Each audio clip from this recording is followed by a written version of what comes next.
You are now tuned into Then Radio. If you enjoy our videos, we ask that you consider joining our Patreon to support our channel. Don't forget to like and subscribe so that you never miss a new video. We hope you enjoyed today's episode, and as always, thank you for watching.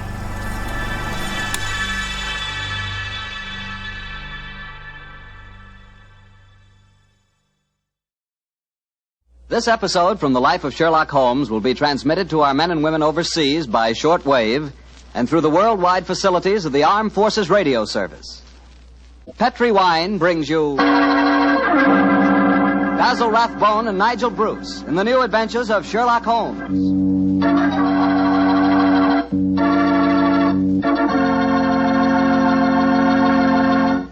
The Petri family, the family that took time to bring you good wine, invite you to listen to Dr. Watson tell us another exciting adventure he shared with his old friend, that master detective, Sherlock Holmes. And if you don't mind, I'd like to suggest something that you might share with your friends. And that something is a glass of sherry before dinner. Naturally, a glass of Petri California sherry. I say Petri sherry because it's the perfect before-dinner wine. You couldn't think of a better way to begin a meal. That Petri sherry has a beautiful, inviting color, like dark amber. And for flavor, well, you've heard sherry described many times as having a rich, nut-like flavor. But if you want to learn for the first time what those words rich and nut-like really mean, you just taste Petri sherry. It's wonderful. Serve Petri sherry by itself, or serve it with hors d'oeuvres or those little cocktail sandwiches.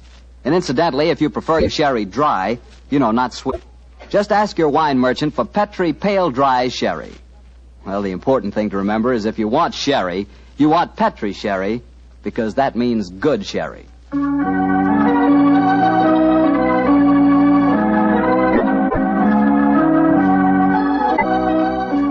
now let's look in on our genial friend and good host, Dr. Watson. Good evening, Doctor. Good evening, Mr. Bartell. Punctual to the minute, as usual. Never keep a doctor waiting, I always say. Particularly Dr. Watson. Draw up a chair, my boy. Thank you. That's it. All ready to tell us the Sherlock Holmes adventure of the Speckled Band, Doctor? Yes, I'm all ready, Mr. Bartell. Say, Doctor, just what does a Speckled Band mean? You wait until I've told you the story, young fellow, my lad. You'll find out for yourself. Sorry. The floor is all yours, Doctor. The adventure of the Speckled Band began on a rainy April morning in 1883.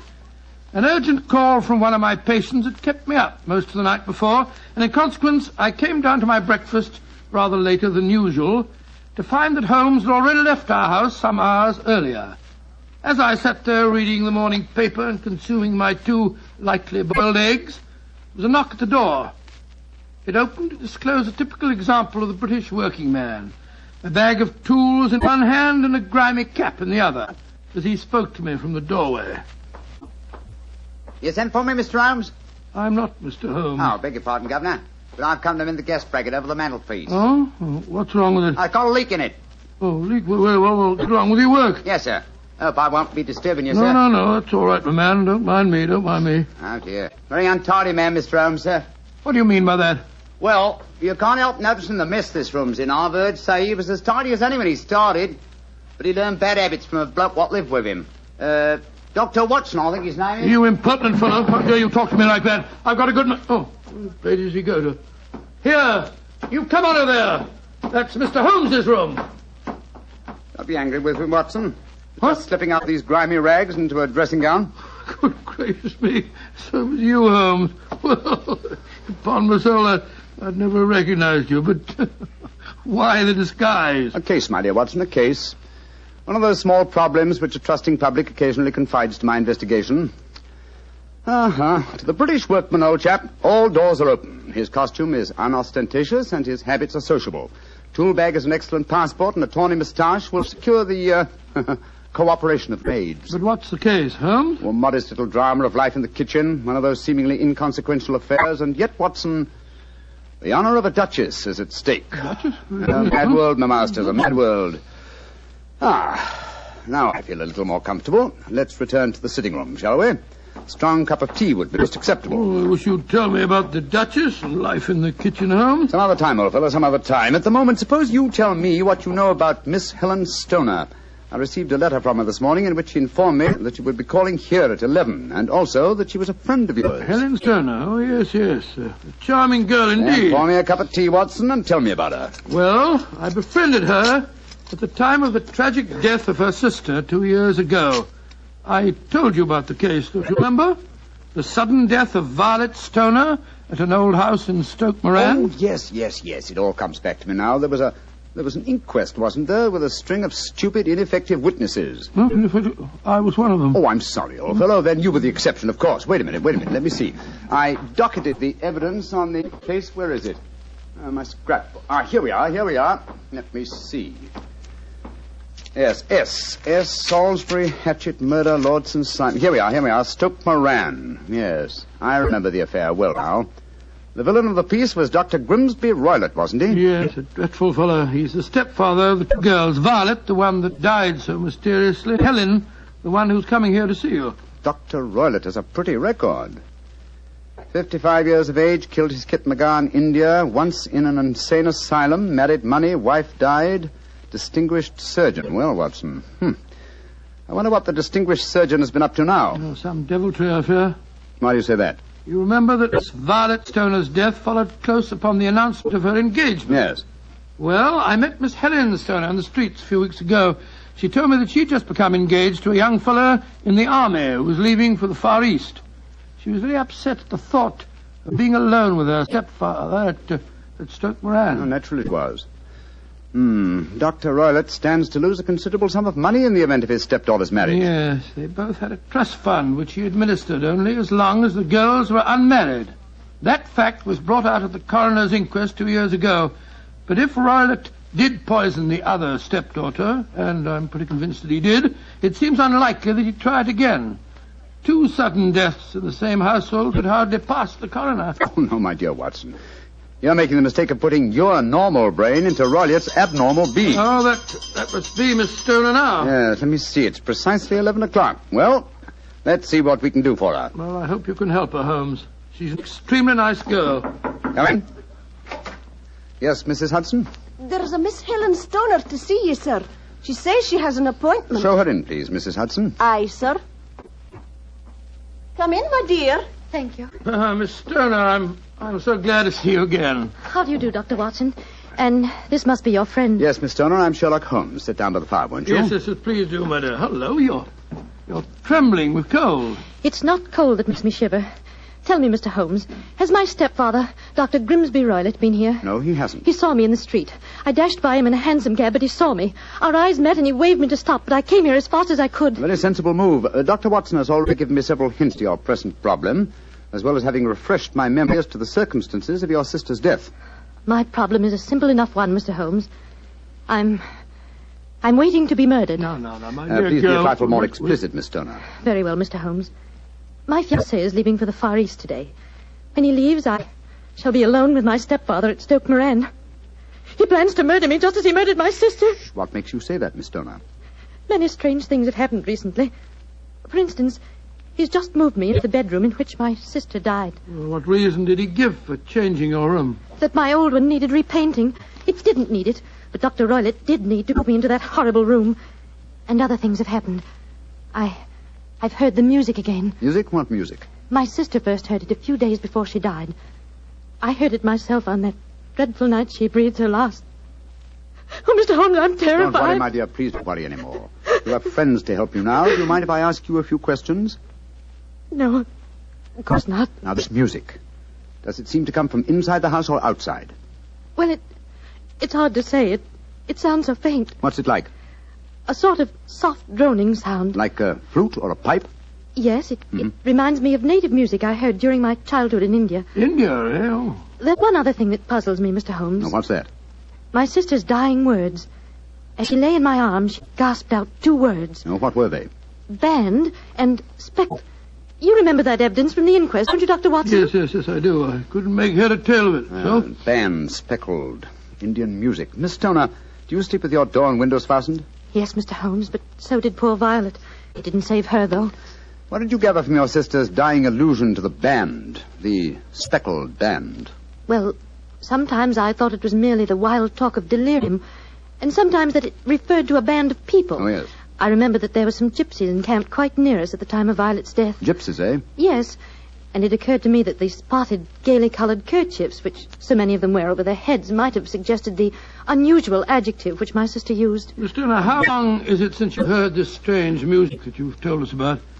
I heard it last night. Your fiancé leaves today, you say? Yes, Mr. Holmes. Well, Miss Turner, I shall do everything I can to help you. If we were to come to Stoke Moran today, would it be possible to see over your rooms without the knowledge of your stepfather? I think so. He told me this morning that he intended to take a late train home tonight. Ah, that's splendid. Watson, out with the timetable, old fellow, and look up the trains to Stoke Moran. Right you are, Holmes. That's my stepfather. I know it is. Oh, yes. Yes, there he is on the doorstep. Oh, Mr. Holmes, he's followed me. Oh, what shall I do if he finds me here? Don't worry, Miss Turner. Please don't worry. There's a private exit through that room there. Watson, show her the way, will you? Come along with me, my dear young lady. And you will come down today, Mr. Holmes? Certainly, my dear Miss Turner. I'll telegraph you the time of our arrival. Goodbye and courage, my dear. Goodbye, Mr. Holmes, and thank you. Come along, Miss Turner, quickly. Come in. Yes, Mrs. Hudson? It's a gentleman, sir. I told him you wouldn't see anyone without an appointment, but he... Out of the way, woman! You push me like that. I'm sorry, Mr. Holmes. That's all right, Mrs. Hudson. You can leave us. What kind of gentleman does he call himself pushing an old lady? So you're Sherlock Holmes. You have the advantage of me, sir. Your name is, My name, sir, is Roylott. Dr. Grimsby Roylott of Stoke Moran. Oh, yes, of course. A charming place, I hear, and obviously good for the lungs. You won't trifle with me if you know what's good for you. Watson, there you are. And how was the experiment? Very successful, Holmes. Good day to you, Dr. Roylott. I haven't seen you since I gave evidence at your stepdaughter's inquest. Yes, I remember you, Dr. Watson. Now listen to me, you two. My stepdaughter's been here. I've faced her. What's she been saying to you? A little cold for this time of the year, isn't it? You answer me! I hear that the crocuses promise well. You dare to try and put me off, do you? I know you, you scoundrel. You're Holmes the meddler. Am I? Holmes the busybody. I believe that a man should occupy his time. Holmes the Scotland Yard Jack in office. When you go out, close the door, won't you? There's a draft. I'll go when I've had my say. Keep your nose out of my affairs, do you hear? Oh, yes, my hearing is excellent, thank you, and your diction and delivery most forceful. But time flies, my dear doctor, time flies, and has its duties as well as its pleasures. Goodbye. Insolent rascal. Here, see this poker? Oh, the fire doesn't need poking, thank you, Doctor. But I should be obliged if you'd put some more coal on for me. You laugh at me. You don't know my strength. Look. There. Your poker's bent double. And that's what I'll do to both of you. If you don't keep out of my affairs. I had a presentiment that he'd slam the door. Phew. He's an ugly customer, eh, Holmes? Literally as well as figuratively. Watson, I'd be much obliged if you'd get your revolver. It may prove to be an excellent argument with a gentleman who twists iron pokers into knots. The fellow's amazingly strong. Just look at it. I don't want to appear flamboyant, but, there we are. Great Scott, Holmes. You straightened the poker out again. Yes, it was utterly useless in its former shape. And now Watson, the timetable will catch the next fast train to Stoke Moran.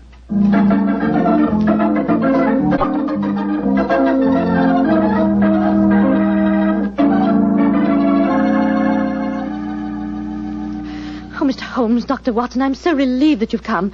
But don't you think my stepfather might have followed you down here? Let's take that chance, Miss Stoner. A few hours' delay might mean the difference between our life and death. It was imperative that we examine this bedroom of yours before Dr. Roylott returns. Anyway, my dear, you mustn't worry any more. We're here in your house, and we're going to take good care of you, no matter what harm befalls you. Thank you, Dr. Watson. So this is the room in which your sister died, is it? It's much as I pictured it. And Dr. Roylott's room adjoins this one, you say, Miss Turner? Yes, Doctor, on that side. The room which adjoins it on the other side is my regular bedroom. The one that's being so conveniently painted, eh? Yes. Well, let's examine this room. No trapdoors or sliding panels, I suppose. It sounds solid enough, Holmes. Yes, I think it is. Hello, what's this? Are you aware that this bed is clamped to the floor, Miss Stoner? Why, no, Mr. Holmes, I did that. What an extraordinary thing. Was the bed in your other room anchored also? No, I don't think it was. Very illuminating. And this bell pull hanging against the wall above your bed. Oh, it doesn't work. It doesn't work, but if you want to ring. There's another one on the other wall over there. Now, why this one? Well, I don't know. My stepfather made a number of changes after we came here. Yes, quite a burst of activity, apparently. And it took some strange shapes. Why are you standing on the bed, Holmes? I'm curious, my dear fellow. Aha. It may interest you to know that this bell rope is fastened to a brass hook. There's no wire attachment. It's a dummy. A dummy? But why? There's a small screen above it. It's a ventilator, I suppose. Yes, Mr. Holmes. Yes. A ventilator leading into your stepfather's room. Curious. I notice there's no means of opening the ventilator on this side. It can only be operated from your stepfather's room next door. I wonder if you'd mind taking us in there. Of course, Mr. Holmes. Follow me.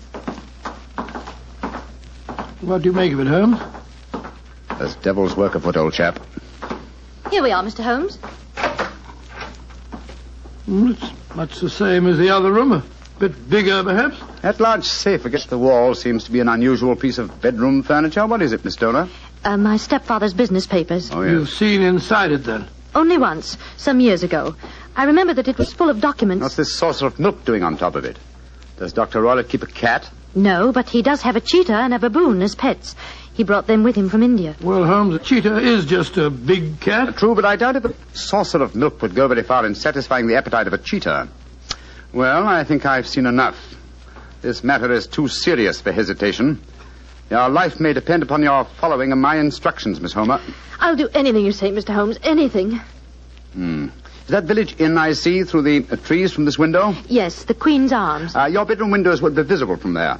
Yes, Mr. Holmes. Very well, then. Watson and I will go there now and obtain accommodations. When your stepfather returns, you must confine yourself to your room on the pretense of a headache. You follow me? Perfectly. When Dr. Roylott returns for the night, you must open your bedroom window and put your lamp on the sill as a signal to us at the inn. Then withdraw quietly to your usual bedroom, the one that's being painted. I'm sure that you could manage there for one night. Of course. But what will you do? When we get your signal, Dr. Watson and I will come here and spend the night in your dead sister's room. We are going to solve this mystery of the dummy bell rope and the unusual ventilator and the strange music in the night.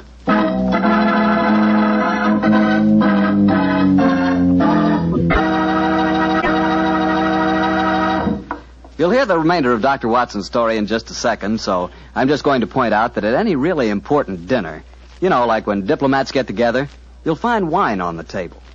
Because for years it's been a known fact that good wine makes good food taste better. Prove that to yourself tomorrow night by having your dinner together with a glass of Petri wine. If you prefer a red wine for any meat or meat dish, try a Petri California Burgundy. That rich, hearty red Petri Burgundy is really out of this world. Now, if you'd rather have a subtle, intriguing white wine, let's say to go with chicken or fish, then try Petri California Sauterne. But Sauterne or Burgundy, to make sure it's good, make sure it's Petri, won't you? Well, Doctor, it's a rattling good story so far. What happened next? You went to the local inn, I guess, and waited for that lantern to appear in the bedroom window at Dr. Roylott's house? That's right, Mr. Bartell. We had an early dinner at the Queen's Arms and then retired to our upstairs bedroom and sat there side by side, puffing away at our pipes, our eyes straining through the darkness for that telltale lantern to give us the signal that there was dangerous work ahead for us. As we sat there discussing the various aspects of the case, I remember that Holmes was very concerned about my own safety. Well, Watson, I really have some scruples about taking you with me tonight. This is an infernally dangerous business. What about that poor girl, alone in the house with that fiend Roylott? I can handle the case by myself, old chap. I'm coming with you, Holmes. You speak of danger. You haven't seen more in those rooms than was visible to me. No, but possibly I've deduced a little more. I imagine you saw all that I did. Well, I saw nothing remarkable except the bell rope, and what purpose that could answer, I confess, is more than I can imagine. You saw the ventilator, too. Yes, but I don't think it's such an unusual thing to have an opening between two rooms. It's so small that a mouse could hardly pass through it. True, but at least you will admit there was a curious sequence of coincidences. A ventilator is constructed, a bell cord is hung from it, a lady sleeps in a bed directly below the ventilator, a bed that is anchored to the floor. The lady dies. Well, I begin to see what you're driving at, Holmes. Look. There's the lantern in Miss Stoner's window. That's our signal, right? Come on, Watson. Our night's vigil begins.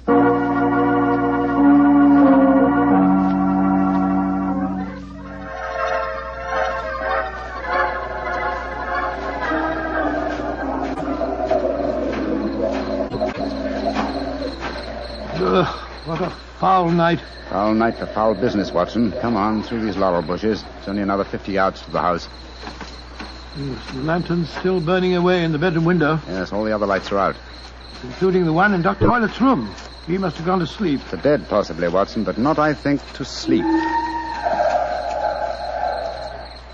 Great heavens, Holmes. Look at that frightful creature leaping about in the moonlight. It looks like some hideous child. That's Dr. Roylett's pet baboon. Well, it looks positively human. Yes, probably a great deal more so than its master. Shh. They're directly below the window now. This ivy provides a most convenient ladder. I'll go up first. Careful, Holmes, careful. Wait a minute. I hope the thing's strong enough to hold us both. We look pretty stupid on our backs in the mud. Give me a hand, will you, Holmes? I can't quite get my leg up over this window ledge. Oh, thanks, old boy. Oh, say, phew. Now to close the window shutters. This room looks exactly like the same as it did this afternoon. The sound would be fatal to our plans. Keep the lamp covered, so that if the ventilator is open from Dr. Roylett's room, no light will show from in there. That's it. Why are you carrying that stick, Holmes? Prepared for a visitor that I expect before the night is over. A visitor who will herald his entrance with faint music from an Indian pipe. You mean the music is a signal? Exactly, old fellow. The signal to an accomplice who can enter a room with locked doors. An accomplice who kills and leaves no trace. You mean that... Shh. No more talking, Watson. I'll sit on the edge of the bed here. You sit on that chair. Have your revolver ready in case you should need it. Right you are, Holmes. Have the lantern ready, too. When I shout now, turn the light full on the top of the bell rope. You understand? Yes, perfectly. Good. Now we must wait. Perhaps for some time. But don't go to sleep, Watson. Don't go to sleep. Your very life may depend on it.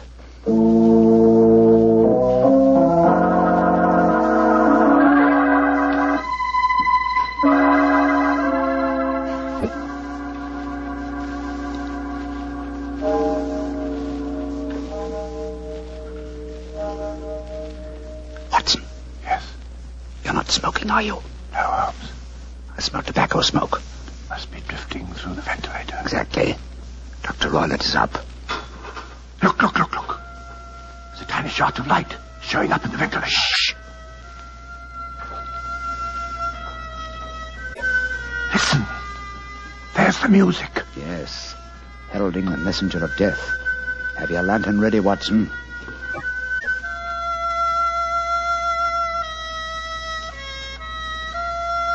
Now, Watson, now! Great heavens, it's a snake slithering down the bell rope. You can't get it with that stick, Holmes. Out of the way. Let me get a shot at it. I'm trying to drive it back the way it came. Get out. There it goes. Back through the ventilator. What a fiendish plan.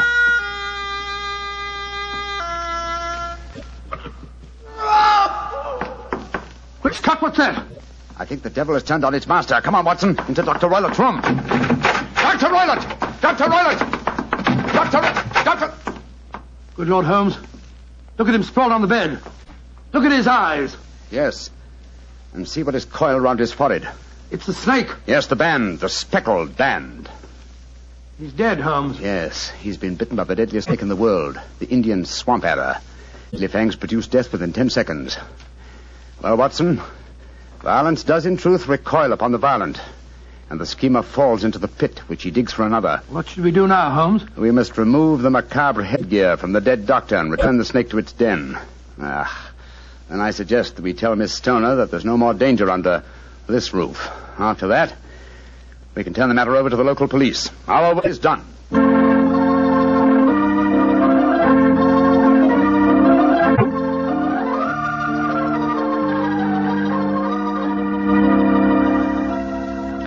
Mr. Holmes, Dr. Watson, I can't tell you how grateful I am that you brought me back into Baker Street. Stoner, it would have been inhuman to leave you in that house of horror and death. We have a spare bedroom, and Mrs. Hudson is a motherly and understanding woman, and I can assure you that Dr. Watson and I will be delighted to have you stay with us here until you've decided on your future plans. Yes, of course we will, my dear. As a matter of fact, it'd be rather refreshing to have a touch of youth about the place. You're both so kind. Mr. Holmes, I think it's wonderful how you foiled my stepfather's devilish plans. Yes, wasn't it a remarkable example of logical deduction? No, it wasn't, old fellow. At first, your mention of the gypsies, Miss Hunt, the use of the word band, put me on an entirely wrong scent. However, when we examined the fatal room, I drew the obvious conclusion. You mean the dummy bell rope, the ventilator, and the immovable bed? Yes, old fellow. It instantly gave rise to the suspicion that the rope was there as a bridge for something coming through the ventilator and traveling to the bed. I once thought of a snake. When I saw the saucer of milk on top of the safe, my suspicions crystallized into certainties. Oh, it was a fiendish plot. Yes, an extremely clever one, too. Exactly. My stepfather must have trained the snake to return to him when he played the music. Yes, he put it through the ventilator with the certainty that it would crawl down the rope and land on the bed. It might or might not bite the occupant. Perhaps she might escape every night for a week, but sooner or later she must fall a victim. Thank heaven I came to you, Mr. Holmes. Amen to that, You Miss know, Stoner. Holmes, if you hadn't lashed at the snake with your stick, I bet it wouldn't turn back on its master. True, old chap. In that way, I am no doubt indirectly responsible for Dr. Grimsby Roylett's death. But I can't say it's a fact that's likely to weigh too heavily on my conscience.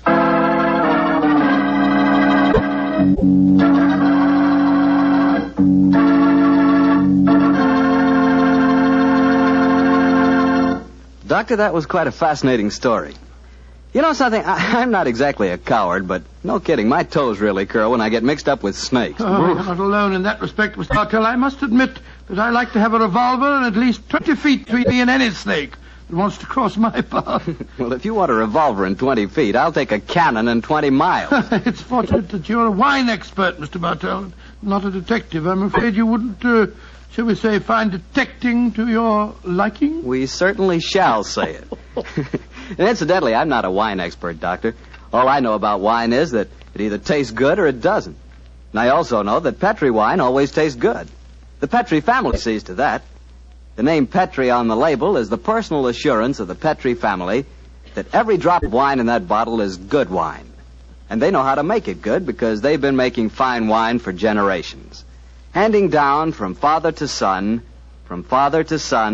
every secret, every skill of the winemaker's art. Yes, the Petri family took time to bring you good wine. That's why, no matter what type of wine you wish, you can't go wrong with a Petri wine. Well, Dr. Watson, what new Sherlock Holmes story are you planning to tell us next week? Now, let me see. Now, next week, Mr. Bartell, I think I'll tell you an adventure that took place at a gambling casino in the south of France. It's a strange story of sudden tragedy and death. I call it The Adventure of the 00. Sounds swell.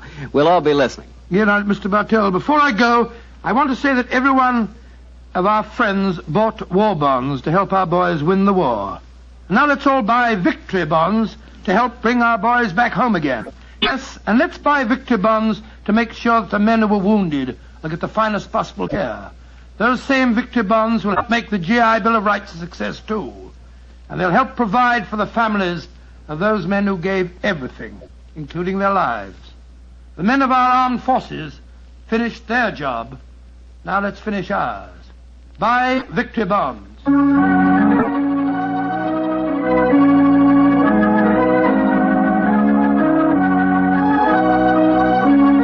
Tonight's Sherlock Holmes adventure is written by Dennis Green and Anthony Boucher and is an adaptation of the Sir Arthur Conan Doyle story, The Adventure of the Speckled Band. Music is by Dean Fossler. Mr. Rathbone appears through the courtesy of Metro-Goldwyn-Mayer, and Mr. Bruce through the courtesy of Universal Pictures, where they are now starring in the Sherlock Holmes series. The Petri Wine Company of San Francisco, California, invites you to tune in again next week, same time, same station. This is Harry Bartell saying good night for the Petri family. Sherlock Holmes comes to you from our Hollywood studios. This is the Mutual Broadcasting System.